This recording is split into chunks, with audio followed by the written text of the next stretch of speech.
با سلام، من علی رمز هستم و امروز در مورد آلفابت فنلاندی برای شما صحبت میکنم. در زبان فنلاندی از حرفهای لاتین استفاده میشه و همونطور که میدونیم هر حرفی هم صدای خودشو داره و البته حرف نشونه نوشتنه و صدا چیزیست که فقط از دهان میاد و در فنلاندی ما هر چی رو که می نویسیم همون رو هم می خونیم. پس خوندن خیلی منطقی و قابل پیش بینی هست و بسیار ساده هست.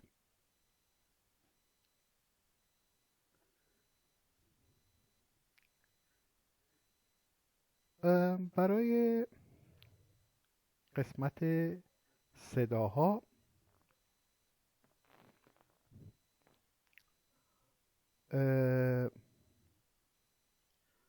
ما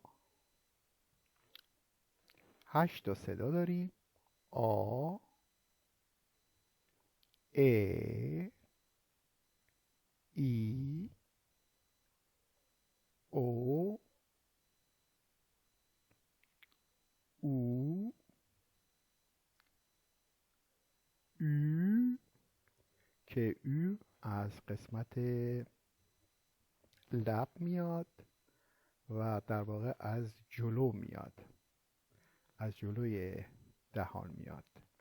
ا و او. پس داریم آ، ای، ای، او، او و 3 تا حرف صدا داری که یک مقدار برای ما جدید هستن: او، ا، او.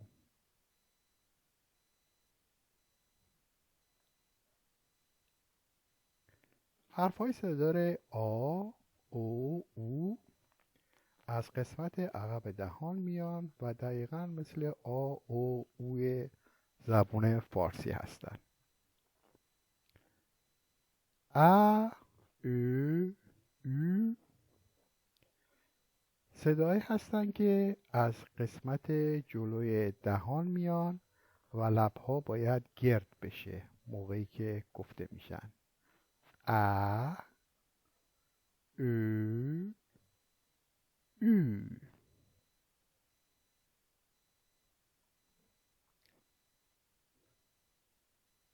ای و ا حرفهای صدادار نیوترال هستند و هم با گروه آ، او، او و هم با گروه ا، او، او میان و حالا ما بعدم در موردشون بیشتر صحبت میکنیم. او که در آلمانی هم به این صورت نوشته میشه یه حرف جدیدیه برای ما که حالا در زیر بیشتر خواهیم دید.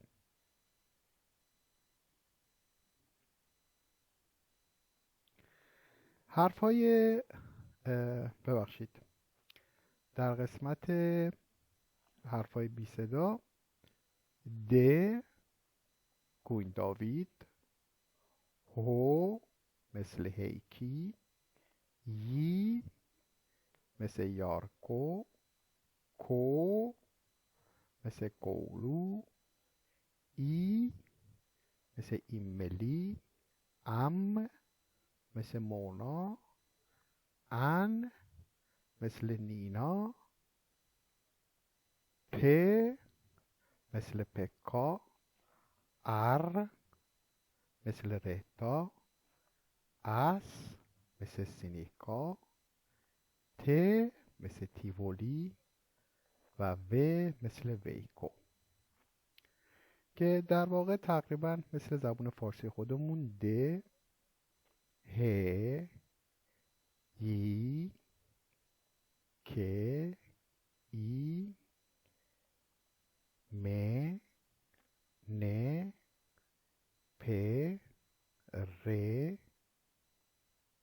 صدای س، ت و و میاد.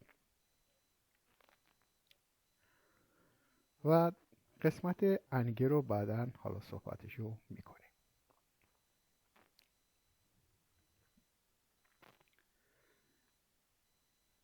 و یک مقدار حرفای بی صدای دیگه هست که اینا قرض گرفته شده از زبانهای دیگه، مثل ب، س، اف، کو، کاکسوس و، اکس، چتا یا او که در واقع یه حرف سوئدی هست که دوباره مثل زبون فارسی خودمون ب، س، ف، حالا ما فعلا کو رو از میون میکشیم بیرون چون در زبون فارسی اون صورت نیست، و عکس هم که نداریم، و این چتا هست، چیزی بین ت و س که فنلاندی ها میگن. مثلا ما به زورو زورو، ولی فنلاندی ها میگن چورو.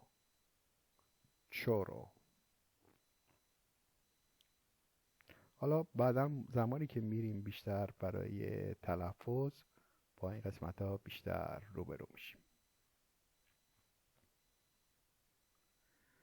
ار،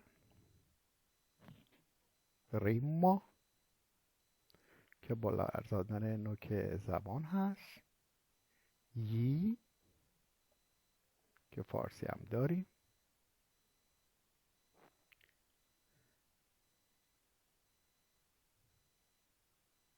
قسمت دیفتونگیت کاکسوس وکالیت ühtese. منظور این هستش که دو تا حرف صدادار متفاوت بغل هم باشن و در یک بخش کنار هم بیان و به صورت پیوسته خونده بشن که ما بهشون میگیم دیفتونگیت.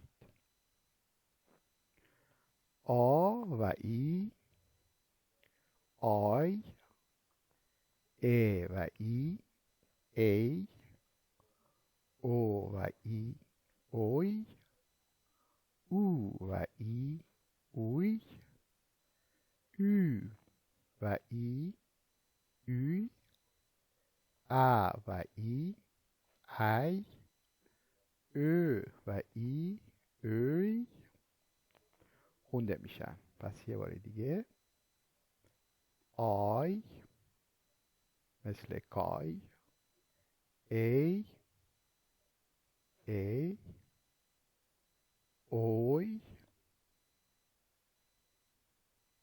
اوی مثل اویدا، اوی، ای مثل ایدی، اوی مثل اویدا. آ به اضافه او، آو خونده میشه. ا به اضافه او، او خونده میشه. ای به اضافه او، یو خونده میشه. او با او، او خونده میشه. او و او خونده میشه. پس آو، او، ایو، او، او.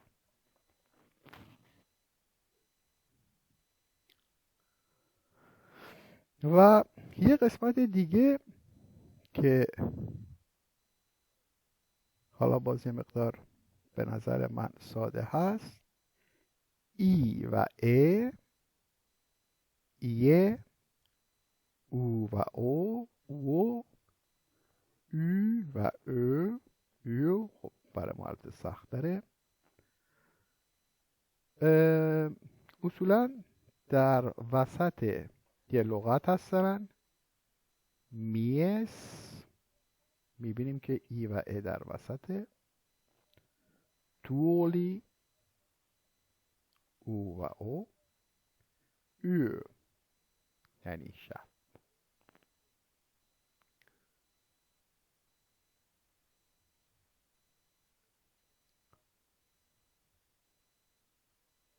بریم سراغ قسمت بعد.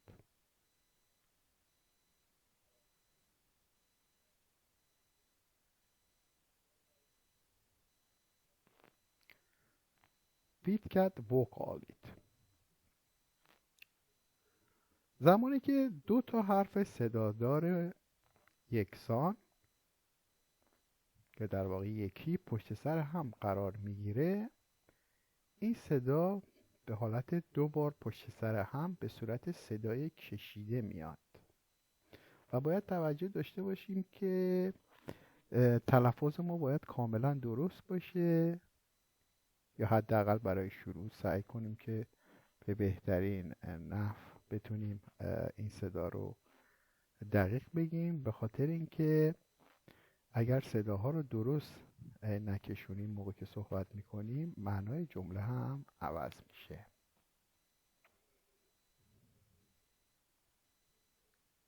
آ، ا، ای، او، او، او، ا، او. یه بار دیگه. آ، ا، ای، او، او، او، ا، او. حالا میریم یه سری مثال رو با هم بخونیم، ببینیم که خب حالا ببینیم کاری که واقعا ما کردیم تونسته برای ما یه جواب خوبی هم داشته باشه و ببینیم که واقعا هست. آمو. و دقیقا باید یادمون باشه که دقیقا حالت سیلاب سیلاب بکنیم لغت ها رو و بتونیم دقیق تلفظشون کنیم بدون هیچ عجله ای. آ، مو. آ، مو. آمو به معنای صبح. ما، ما کشور. وینی، وینی،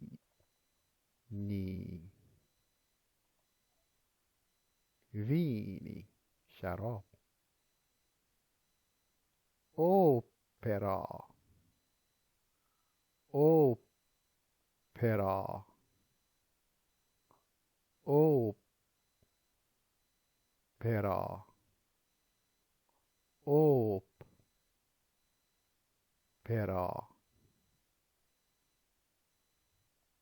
اوپرا، همون اوپرا. موتوری،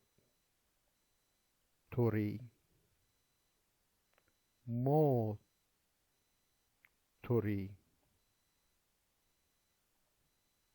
موتوری موتور. کو، کو به معنای ماه. اوسی، اوسی به معنای جدید. پا، پا سر.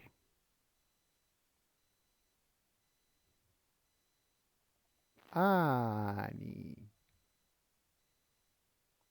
انی صدا. ت ت یعنی چایی. پس.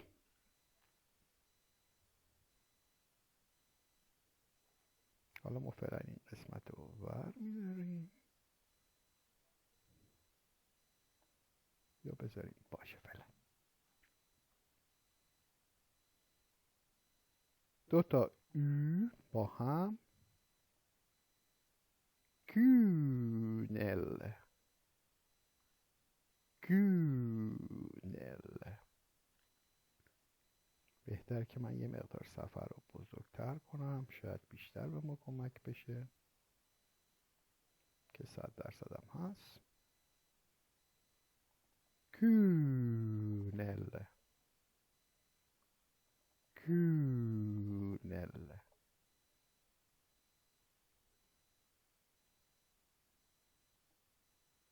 کو پن ها می نا. کو پن ها می نا. کو پن ها می نا. دو تا او او. جلو. جلو.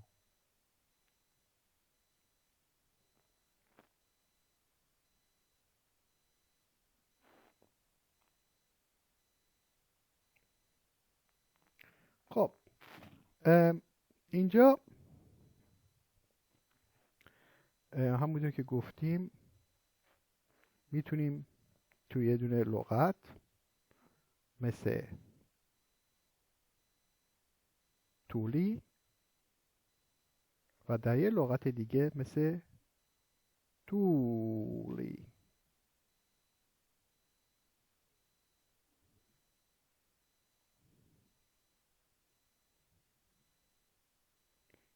یک او در لغت طولی یعنی آمد و دو تا او تو لغت طولی.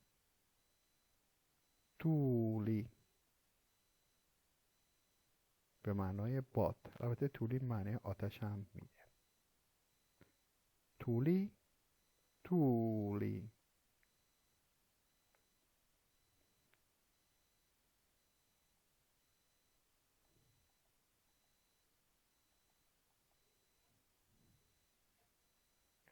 در زبان فنلاندی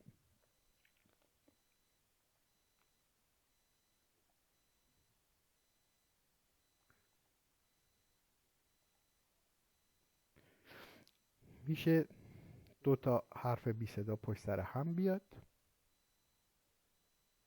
مثل دو تا کو، دو تا پ، دو تا ت، دو تا ال، دو تا ام، دو تا ان، دو تا ار، دو تا اس،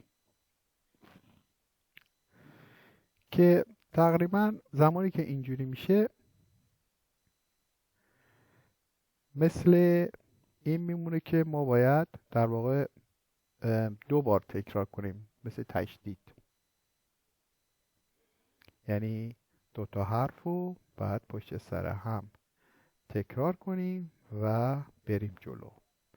مثل چی؟ مثل لغت داکی.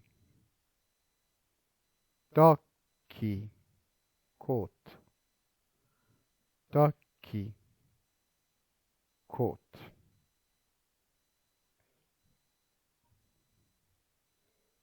داکی کوت.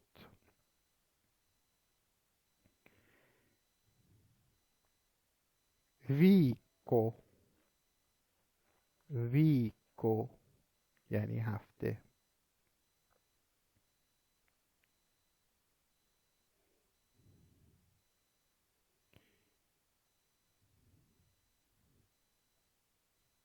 کیرسیکا،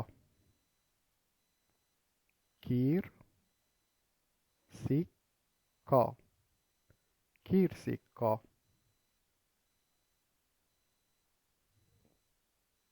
گاپا، گاپا. لامپو، لامپو، لامپو. لاپی، لاپی، لاپی.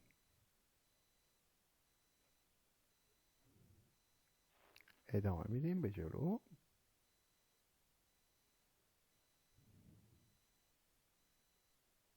کاسی، کیسا. ماتو، کتو. منا. لاماس،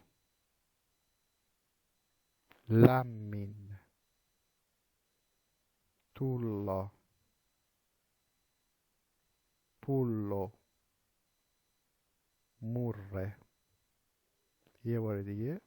لاماس، لمین.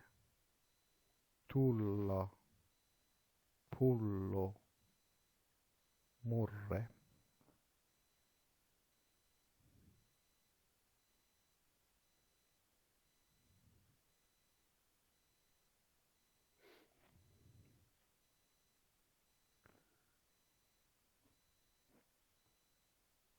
و باید یادمون باشه که موقعی که دوتا حرف هستن، دوتا حرف رو با همدیگه مثل تاکی تلفظ کنیم. یعنی دوتاش باید باشه. تاکی، تاکی. گاپا، گاپا. من اینو یه مقدار بزرگترشم میکنم. تاکی، گاپا.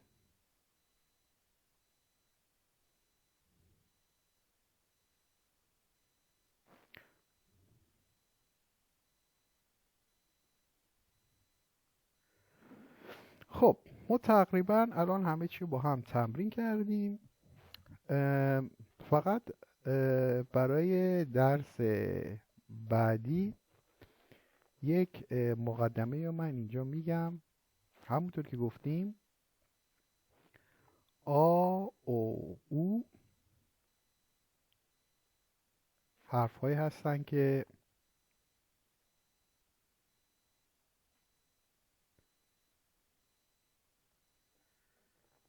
از قسمت عقب لب میان، یعنی طرف گلو میان.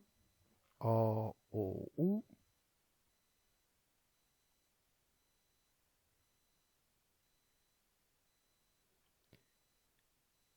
حرف های ا، او، او،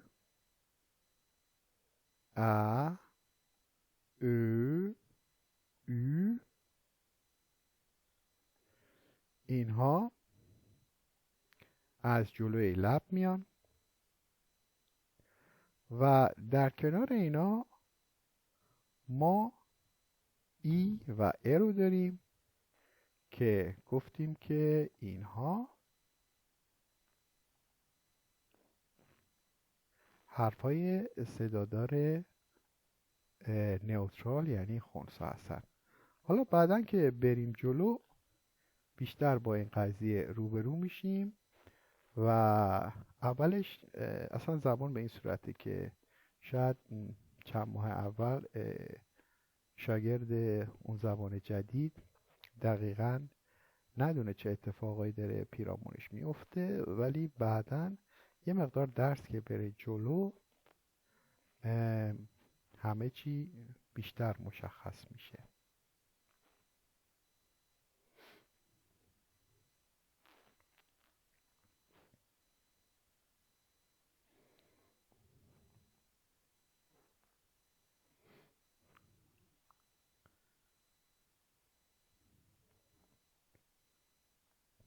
در قسمت‌های آخر دیگه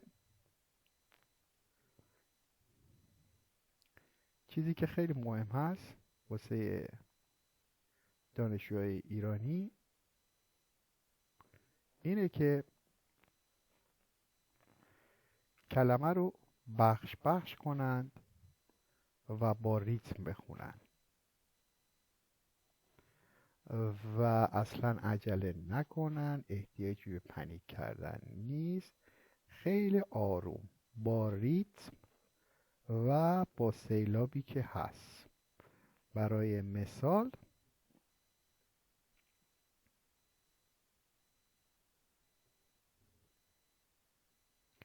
لغت قاپا قاپا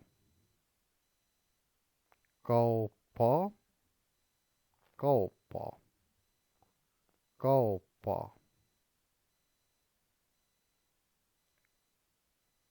üböde üböde üböde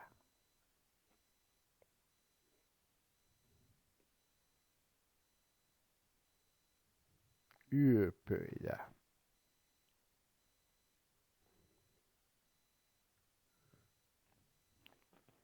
و اینکه وکالیایی که یه حرفای صداداری که یک شکل هستن رو بکشن، به خاطر اینکه گفتیم که بعضی موقع ها یه سری لغت ها مثل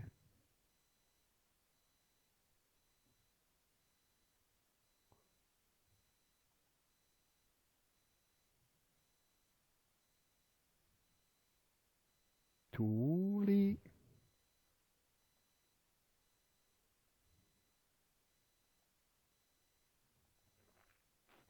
که هم معنای آمد میده هم آتش و دولی به معنای باد کاملا دو تا معنای متفاوت میدن. تولی و دولی تولی تولی. حواسمون به این قسمت باشه.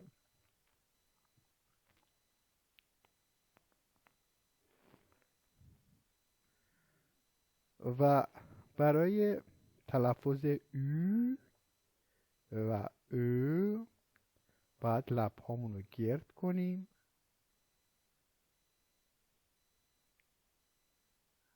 و هو یا ه مثل زبان عربی ه که از گلو خیلی با قوی میاد نیست، خیلی آرومه که خب فارسی زبانان خیلی آروم صحبت میکنن. زبان فارسی یه حالتی مثل شعر داره. خب حالا ما میتونیم یه امتحانی بکنیم ببینیم که چقدر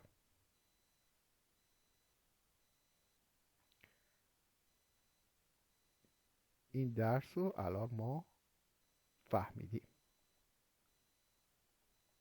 تولی تولی موتو موتو تولی تولی تولی تولی. کوگا یعنی چه کسی؟ کوگا یعنی گل. کوگا کوگا.